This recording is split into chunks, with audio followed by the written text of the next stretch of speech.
আসসালামু আলাইকুম। আজকে আমি for the first time cooking video upload করতে যাচ্ছি।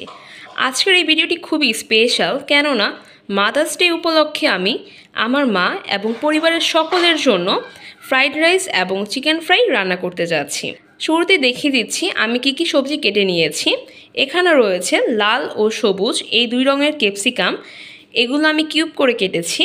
এগুলো সংরক্ষণ করা ছিল ফ্রিজে, সেখান থেকে বের করে ধুয়ে ছোট করে কেটে নিয়েছি। আর এদিকে দুটো পেঁয়াজ বড় বড় করে কেটেছি। এদিকে রয়েছে বরবটি, এগুলো আমি ফ্রিজে সংরক্ষণ করে রেখেছিলাম। রান্না করার কিছুক্ষণ আগে নামিয়ে কেটে ধুয়ে নিয়েছি। আর এদিকে আছে 5 কোয়া রসুন, এই রসুনগুলো আমি একদম ছোট ছোট করে কেটে নিয়েছি। আর এই সাইডে আছে পেঁয়াজ কুচি, আর মাঝখানে রয়েছে টোটাল 6টা কাঁচামরিচ, 3টা লাল রঙের এবং 3টা সবুজ রঙের। দেখতে সুন্দর লাগবে তাই আমি 2 কালারের মিলিয়ে নিয়েছি। আর একদম রেস্টুরেন্ট স্টাইলে একটু বাঁকা করে কেটেছি। আমি বড় বড় 4টি গাজর কুচি কুচি করে কেটে নিয়েছি, এগুলো আমি ফ্রাইড রাইসে অ্যাড করে দিব। আর এদিকে আমি চিকেন ফ্রাই করার জন্য রান্না করার প্রায় 7-8 ঘন্টা আগেই চিকেনটাকে ম্যারিনেট করে রেখেছি। ম্যারিনেট করার জন্য এতে দিয়েছি নির্দিষ্ট পরিমাণে আদা রসুন বাটা, হলুদ, মরিচ, জিরা, ধনিয়া সবগুলো উপকরণই দিয়েছি এবং স্বাদমতো লবণ ও টেস্টিং সল্টও দিয়েছি। সাথে দিয়েছি টমেটো সস। এগুলো দিয়ে খুব সুন্দরভাবে মাখিয়ে ম্যারিনেট করে রেখেছিলাম। ফ্রাইড রাইস তৈরি করার পরে আমি চিকেন ফ্রাইটা করে নিব, কারণ চিকেন ফ্রাই গরম গরম খেতে খুবই সুস্বাদু লাগে। আর ফ্রাইড রাইস তৈরি করার জন্য এই পোলার চালটা আমি প্রায় 7 ঘন্টা আগেই 90% বয়েল করে দেন ঠান্ডা করেছি এবং নর্মাল ফ্রিজে রেখে দিয়েছি।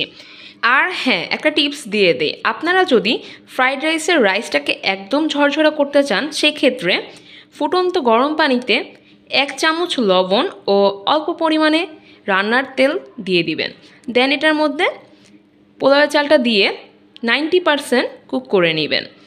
তারপর ঠান্ডা করে নর্মাল ফ্রিজে রাখলেই এটা আরও বেশি ঝরঝরা হয়ে যাবে। সো এখন আমার সবগুলো সবজি কাটা কমপ্লিট হয়ে গিয়েছে। এখন আমি চলে যাব মূল রান্নায়। শুরুতেই আমি তেলটা হালকা গরম করে এর মধ্যে রসুন কুচি এবং পেঁয়াজ কুচি দিয়েছি। এগুলো হালকা ব্রাউন করে ভেজে নিব।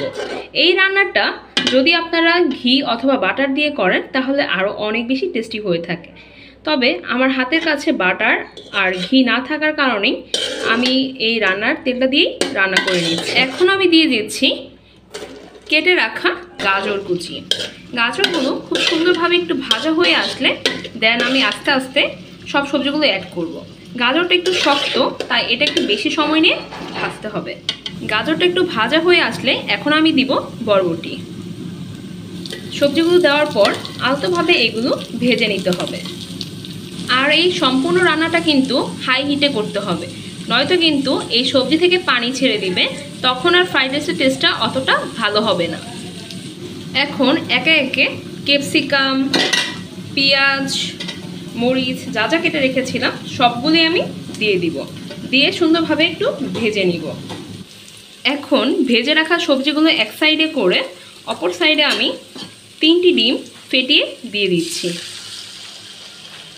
এই তো ডিমগুলোকে এখন সুন্দরভাবে সবজির সাথে মিক্সার করা হয়ে গিয়েছে। এখন এক এক করে আমি কিছু মশলা অ্যাড করব। অ্যাড করে দিচ্ছি স্বাদে ম্যাজিক মশলা।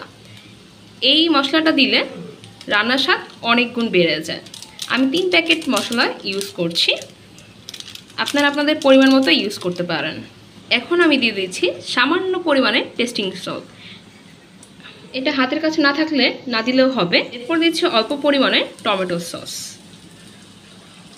একদম রেস্টুরেন্টের মতো স্বাদ পেতে এতটুকু পরিমাণ চিনি অ্যাড করে দিচ্ছি।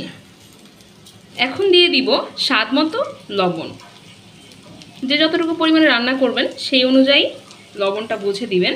তো এখন একে একে সবগুলো উপকরণই দেওয়া হয়ে গিয়েছে। এগুলো একটু নেড়ে দেন আমি কুক করে রাখা রাইসটা অ্যাড করে দিব, তাহলে আমাদের মজাদার ফ্রাইড রাইস তৈরি হয়ে যাবে। এই তো রাইসগুলো অ্যাড করার পর আমি খুব সুন্দরভাবে নেড়ে চেড়ে কুক করে নিয়েছি। তৈরি হয়ে গিয়েছে restaurant style vegetable fried rice. রান্না শেষে চুলা থেকে নামিয়ে নিলাম ফ্রাইড রাইস। একদম অল্প তেলে আমি এই ফ্রাইড রাইসটা তৈরি করেছি, কেননা তেল চিপচিপে খাবার খুবই অস্বাস্থ্যকর। কমেন্ট করে জানাবেন আমার ফ্রাইড রাইসটি কেমন হয়েছে। এখন আমি চিকেন ফ্রাই করার জন্য ময়দার সাথে সামান্য পরিমাণ মরিচের গুঁড়া ও লবণ অ্যাড করে নিচ্ছি। দেন এই মিশ্রণের মধ্যেই আমরা চিকেনটাকে কোটিং করে নিব। এখন আমি মেরিনেট করে রাখা চিকেন পিসেসগুলোকে এক এক করে এই ময়দার মধ্যে কোটিং করে নিব। চিকেনের সাথে একদম চেপে চেপে কোটিংগুলো করতে হবে। আমি আজকে ডাবল কোটিং করে চিকেন ফ্রাই করব। একবার কোটিং করা হয়ে গেলে দেন এই মাংসের টুকরাটাকে পানির মধ্যে ভিজিয়ে তারপর আরেকবার কোটিং করে নিব। এখন কোটিং করে নেওয়া এই চিকেনটাকে পানিতে ভিজিয়ে নিব। দেন আমি আরেকবার করে কোটিং করে নিচ্ছি। কোটিং করলে একদম রেস্টুরেন্টের মতন স্বাদ পাওয়া যাবে। রেস্টুরেন্টেও চিকেন ফ্রাইগুলো করার সময় ডাবল কোটিং করে থাকে। তো এইভাবে সেম প্রসেসে আমি বাকি চিকেন পিসেসগুলো কোটিং করে নিচ্ছি। সেগুলো আর দেখাচ্ছি না, সেগুলো দেখাতে গেলে ভিডিওটা অনেক লং হয়ে যাবে। ডাবল কোটিং করার পর চিকেন পিসেসগুলো দেখতে এরকম হয়েছে। এখন এগুলোকে একদম গরম তেলে 15 থেকে 20 মিনিট উল্টিয়ে পাল্টিয়ে ব্রাউন কালার করে ভেজে নিব। একদম গরম তেলে ছেড়ে দিয়েছি চিকেনের টুকরোগুলো। এখন এগুলো ভাজা হতে থাক। ভাজা শেষে অবশ্যই ফাইনাল লুকটা আপনাদের সাথে শেয়ার করব। এই তো চিকেন ফ্রাই করা কমপ্লিট। আলহামদুলিল্লাহ আমার রান্না কমপ্লিট হয়ে গিয়েছে। আজকের মতো এতটুকুই। যদি আমার রান্না ভালো লেগে থাকে তাহলে সাবস্ক্রাইব করে কানেক্টেড থাকবেন নেক্সট ভিডিওর আপডেট পাওয়ার জন্য, এবং কমেন্ট করে আমাকে ইন্সপায়ার করবেন যাতে রান্না রিলেটেড আরও অনেক ভিডিও আপলোড করতে পারি আমার চ্যানেলে। সবাইকে অসংখ্য ধন্যবাদ এতক্ষণ সাথে থাকার জন্য। আপনাদের সুস্থতা কামনা করে আজকের মতো এখানে বিদায় জানাচ্ছি। আল্লাহ হাফেজ। আসসালামু আলাইকুম।